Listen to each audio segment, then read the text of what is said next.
Iran आणि America युद्धाला आज 100 दिवस पूर्ण होतात. सुरुवातीला असं बोललं जात होतं की हे 48 तासात युद्ध संपेल. मग सांगण्यात आलं हे 1 आठवड्यात संपेल.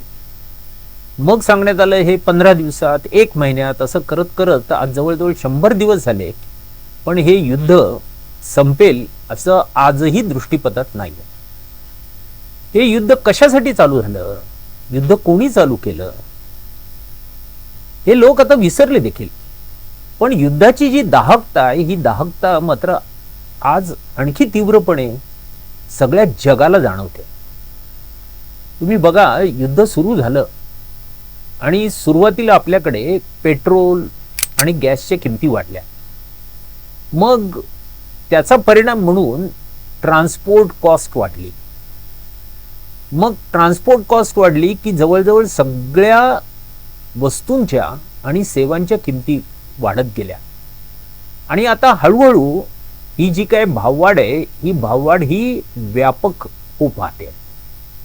युद्ध झालं त्या पश्चिम आशियामध्ये, पण त्याच्या झळा बसतायत भारतात आपल्याला. एवढंच नाही, जगभरामध्ये प्रत्येक देश आज या युद्धांच्या ची जी धग आहे, ती धग त्या देशांना जाणवते.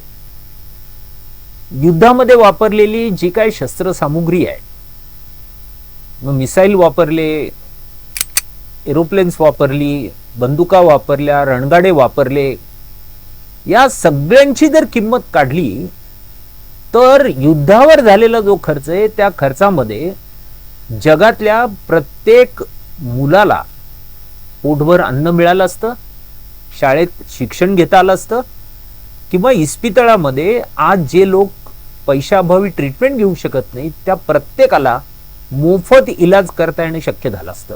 एवढा पैसा त्या युद्धावर गेल्या 100 दिवसामध्ये इराण, इस्रायल, अमेरिका आणि त्यांचे मित्र राष्ट्र यांनी खर्च केलेला आहे. आता हा जो झालेला खर्च आहे, त्याच्या कितीतरी पट अधिक खर्च हा अर्थव्यवस्थेवर या युद्धाचे झालेले जे परिणाम आहेत त्याच्यावर झालेला आहे. म्हणजे बघा तुम्ही, एव्हिएशन इंडस्ट्री, या एव्हिएशन इंडस्ट्रीचं जे दरवर्षीचं उत्पन्न होतं ते जवळजवळ 50% घटलं. कारण ते जे फ्युएल आहे, ते फ्युएल याच्या किमती खूप मोठ्या प्रमाणावर वाढल्या. जगभरामध्ये एव्हिएशन इंडस्ट्री आता अडचणीत आलेली आहे, ती कदाचित तोट्यामध्ये जाईल. तुम्ही बघितलं असेल, भारतामध्ये सरकारने आपले विशेष अधिकार वापरून 10,000 कोटी रुपये एव्हिएशन इंडस्ट्रीला सपोर्ट म्हणून उपलब्ध करून दिले. ते ठीक आहे, विमान कंपन्यांना मिळाले, पण इथे रस्त्यावर चालणारा जो ऑटो रिक्षा ड्रायव्हर आहे, किंवा जो एक सेल्फ एम्प्लॉइड जो टॅक्सी घेऊन ओला किंवा उबर मध्ये टॅक्सी चालवतो, त्याचं काय? त्याला कुठे काय मदत कुणाकडून मिळाली? म्हणजे ही जे काही युद्ध आहे, त्या युद्धाची किंमत ज्यांनी युद्ध चालू केलं त्यांच्यापेक्षा जे कुठेही या युद्धाशी संबंधित नाहीत, यांना त्या युद्धाची किंमत फार मोठ्या प्रमाणावर मोजावी लागते.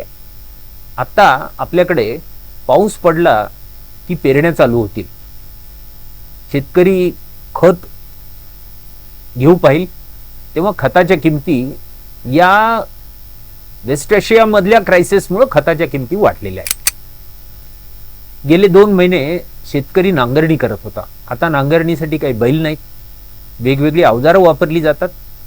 ती अवजारं चालवायची तर त्याला डिझेल लागतं. एक तर डिझेल महाग झालं, पुन्हा खेड्यामध्ये ते ब्लॅकनी त्या शेतकऱ्याला अधिक किंमत देऊन विकत घ्यावं लागतं. म्हणजे आधीच जो शेतकरी कर्जाच्या सापळ्यात अडकलेला आहे, त्याला कर्जमाफीचा उतारा देऊन आपण कुठेतरी त्याला पुनर्वसन करू पाहतोय, आत्महत्येपासून परावृत्त करू पाहतोय. तो शेतकरी पुन्हा खताच्या किमती वाढल्या किंवा या अवजारांसाठी डिझेल लागतं, त्याच्या किमती वाढल्या, त्यामुळे त्याची इनपुट कॉस्ट वाढते. माहित नाही पाऊस कसा असेल, यावेळी पाऊस कदाचित तो नीट पडणार नाही असं सारखं बोलल्या जात आहे. म्हणजे एक युद्ध वेस्ट आशियामध्ये होतं, पण सगळं जग त्या युद्धामुळे आज वेठीला धरल्या गेलेलं आहे. आता हे युद्ध थांबावं म्हणून अमेरिका म्हणते आम्ही प्रयत्न करतोय, इराण म्हणतं आम्ही प्रयत्न करतोय, पण युद्ध काही थांबलं नाही, ही वस्तुस्थिती आहे. आणि हे नजीकच्या काळामध्ये थांबेल अशी शक्यता पण बोलल्या जात नाही. एक बरी गोष्ट आहे की अमेरिकेमध्ये रिपब्लिकन पार्टीच्या सिनेटर्सनी आपल्या पक्षाला बाजूला सारून रिपब्लिकन पार्टीच्या सिनेटरशी हस्तांदोलन केलं आणि हे युद्ध पुढे चालवू नये असा त्या सिनेटनी निर्णय घेऊन त्या अमेरिकेच्या राष्ट्राध्यक्षांना तसा सूचित केला. माहित नाही आता उशिरा का होईना शहाणपण शिकेल आणि ते युद्ध थांबण्याची शक्यता आहे का, पण आज तरी असं काही दिसत नाही. आता हे युद्ध जे झालं त्याचा परिणाम स्टॉक मार्केटवर झाला.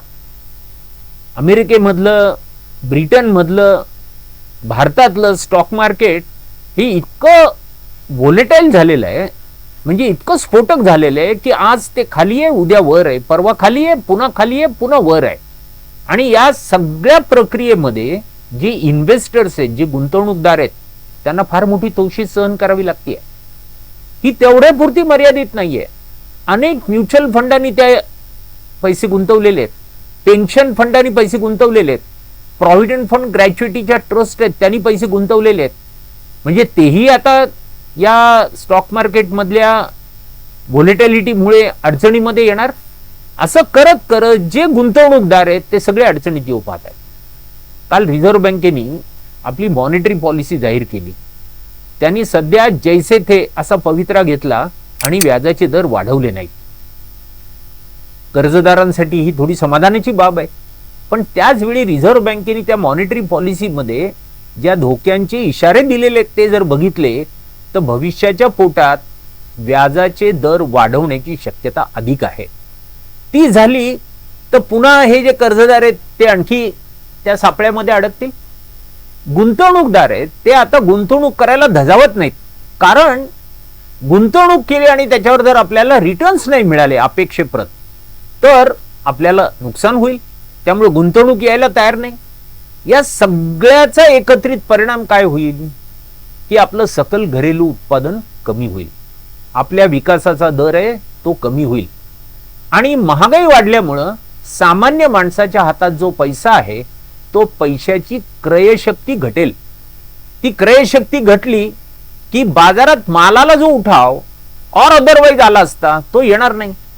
बाजारात जर मालाला उठाव नसेल तर त्याचा त्याच्या उत्पादनावर अनिष्ट परिणाम होईल. उत्पादन जर मंदावलं तर त्याच्यावर अवलंबित लोकांचा रोजगार जाईल आणि मग एका दुष्टचक्रामध्ये अर्थव्यवस्था सापडेल. हे आपण सध्या भारतामध्ये या शक्यता अनेक अर्थशास्त्रज्ञ व्यक्त करतायत.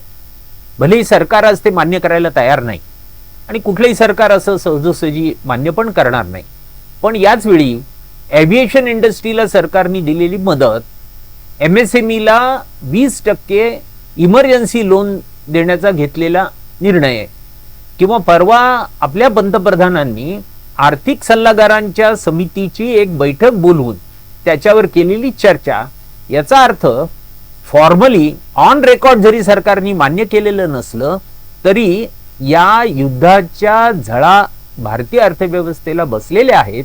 ही गोष्ट आता जवळजवळ सर्वमान्य झालेली आहे. या सगळ्या प्रक्रियेमध्ये एका गोष्टीचं वैषम्य वाटतं ते हे की या जगामध्ये युनायटेड नेशन्स नावाची एक यंत्रणा आहे, संस्था आहे, जिचं हेडक्वार्टर जिनिवाला आहे आणि त्याचा भूमिकाच ही आहे की जगभरामध्ये असे जर कुठे कॉन्फ्लिक्ट चालू असतील तर ते डिफ्यूज करणं, म्हणजे ते हळूहळू दाबणं, त्यातून जगाची सुटका करून घेणं. दुसऱ्या महायुद्धानंतर निर्माण झालेली ही यंत्रणा आहे. पण आज जगामधली ही जी यंत्रणा आहे ती कुचकामी सिद्ध होतीये. त्या युनायटेड नेशन्सनी काय चर्चा केल्या, काय निर्णय घेतले हे अमेरिकेसारखं बलाढ्य राष्ट्र मान्यच करायला तयार नाही. युनायटेड नेशन्स मध्ये एक सिक्युरिटी काउन्सिल आहे. त्या सिक्युरिटी काउन्सिल मध्ये वेगवेगळे प्रतिनिधी आहेत, पण ते जे सामूहिक शहाणपण आहे ते देखील आज युद्ध थांबवण्यामध्ये अयशस्वी झालेलं आहे. याच्या पलीकडे जाऊन जर विचार केला तर पूर्वी देशामध्ये पीस मार्च निघायचे, शांतता मोर्चे निघायचे किंवा पीस ऑर्गनायझेशन असायच्या, शांततेचा पुरस्कार करणाऱ्या अनेक संस्था असायच्या, त्यांचाही जगभरामधला आवाज आज अतिशय क्षीण झालेला आहे. म्हणजे जगामध्ये आज एक अभूतपूर्व अशी परिस्थिती निर्माण झालेली आहे की जग युद्धांच्या ज्वाळामध्ये होरपळतंय, पण त्यातून जगाची सुटका करणारी यंत्रणा, व्यवस्था, व्यक्ती आज जगामध्ये नाहीये. तुम्ही बघा, आज माणसाने इतकी प्रगती केलेली आहे की तो परग्रहावर माणूस आज जातोय, संशोधन करतोय, आकाशामध्ये वेगवेगळ्या काय त्यांचे तळ निर्माण करतोय. आर्टिफिशियल इंटेलिजन्स नंतर तर माणसाची अवस्था अशी झालेली आहे की माणूस देखील एक कृत्रिम माणूस निर्माण करतोय. इतकी झेप सायन्स अँड टेक्नॉलॉजीने आज मारलेली आहे. पण हे युद्ध मात्र आज थांबवले जात नाही. आणि मला असं वाटतं आज 100व्या दिवशी आपण या विषयावर बोलत असताना एकच प्रार्थना करूया की हे जे युद्ध आहे, हे युद्ध लवकरात लवकर थांबावं. यासाठी जगातलं जे शहाणपण आहे ते शहाणपण कुठेतरी काम करेल. आणि जर हे युद्ध थांबलं नाही तर मग मात्र मानवी समाजाला एका फार मोठ्या डिझास्टरला सामोरं जावं लागेल, खूप मोठ्या आपत्तीला सामोरं जावं लागेल, अशी एक अभूतपूर्व परिस्थिती निर्माण झालेली आहे. पर्याय फाउंडेशनच्या वतीने आम्ही युद्धाचा विरोध करतो, शांततेचा पुरस्कार करतो, कारण ही शांतता ही मानवी जीवनाच्या प्रवासामध्ये आवश्यक आहे. मानवी समाजाच्या प्रगतीसाठी शांतता ही आवश्यक आहे. शांतता हेच माणसाच्या उज्ज्वल भविष्याच्या वाटचालीमधला एक महत्त्वाचा टप्पा असू शकतो. एवढीच आपण प्रार्थना करूया आणि इथेच आज या निमित्ताने आपला असलेला संवाद थांबूया. देवीदास तुळजापूरकर, पर्याय फाउंडेशन.